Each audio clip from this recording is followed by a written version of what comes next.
friends. All right, gentlemen, let's move on. Let's talk about the systemic war against sexual exploitation in Nigeria. The federal government has begun to take decisive steps to safeguard the future of the girl child, with a ban of lodging of teenagers and underage girls by hoteliers in their facilities across the country. To ensure compliance, the federal government also directed hotels in the Federal Capital Territory, FCT, to mount a signpost outside their hotels, warning prospective clients not to lodge underage girls in their premises. But the big question is, will this end the menace of sexual exploitation? Thank you. Yeah, it certainly will not end it, because sexual exploitation is not limited to underage people. Adults are also sexually exploited and abused. And people will still be able to take underage guests to their guest houses, because the rich in our society have guest houses all over the place. They don't even like using hotels, because hotels are an all-comers affair. You will see people that you don't expect to see. But those guest houses that they have across Abuja, Lagos, they can always sneak in young guests into those places. There are people who are particularly interested only in sleeping with underage guests. That is what gives them a kick. So some people may still not stop, but I think that government needs to take this seriously. I see underage boys and guests pay for rooms and stay in hotels. There was an hotel I stayed in Ogun State the other day.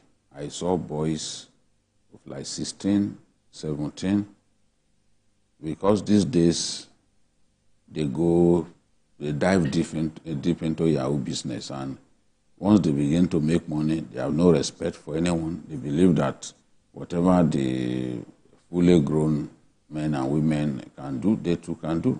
So you see them in ample quantity in that hotel. They booked for rooms. Sometimes some of them pay for a whole month. After all, they've succeeded in conning a white man. The white man has paid hefty money, so they can afford to pay even for a year. And these are small boys. Parents no longer bother about how their children make money. As long as those children bring the money to them, they are happy to receive the money.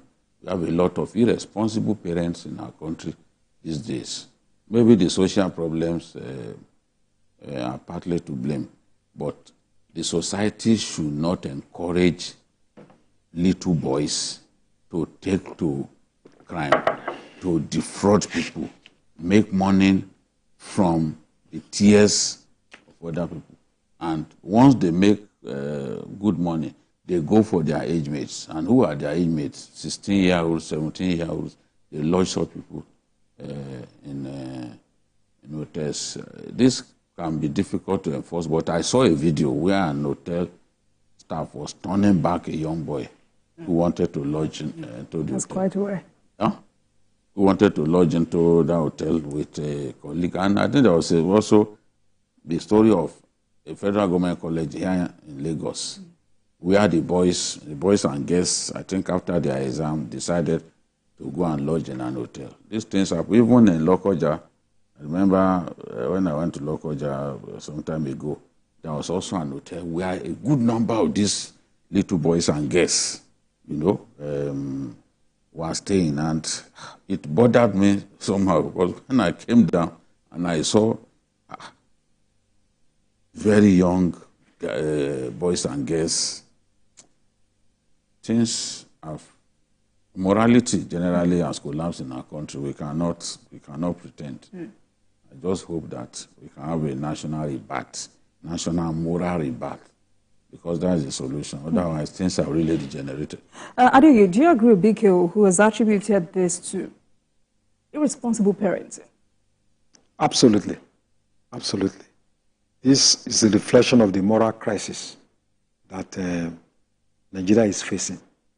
Because when we were growing up, it was strange for you to see maybe you are in a party and a girl just walks into that party all alone, or you are in a bar and then you just see a girl coming in and smoking. You know, it was a taboo, you know. Or you just see, you know, a girl even going to a restaurant to eat alone. You know, in those days, I would be wondering what is happening, you know. But these days, I think there is a almost total collapse of moral values. And it's not just about taking girls to hotels. It's also about what we teach our children, our daughters, right from the family system. The kind of films we allow them to watch, the kind of what they access on the internet.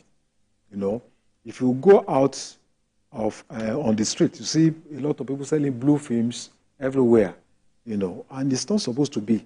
So I think parents have a very critical role to play in terms of our, you know, in terms of the moral rebirth of Nigeria.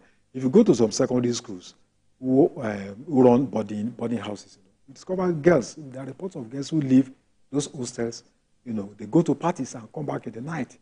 Shouldn't we blame the school for that? Yes. The school is also an extension of the family system because the teachers are parents, you know, and what we expect is that they should enforce certain moral codes. It's not just about making laws, you know. There are countries that don't have written constitution. Societies must also be governed by conventions, by values, by heritage, you know. So you may make the best laws in this country, but if you don't enforce those laws and create the social condition that will stop some of these you know, practices, you know, you are not going to have a better society. So I think it's a collective responsibility of all of us, parents, teachers, and then the government. Mere banning people from going to hotel does not mean that they will not take those girls elsewhere. And it's not just about not taking underage girls. You can take your family to hotel and have a weekend there.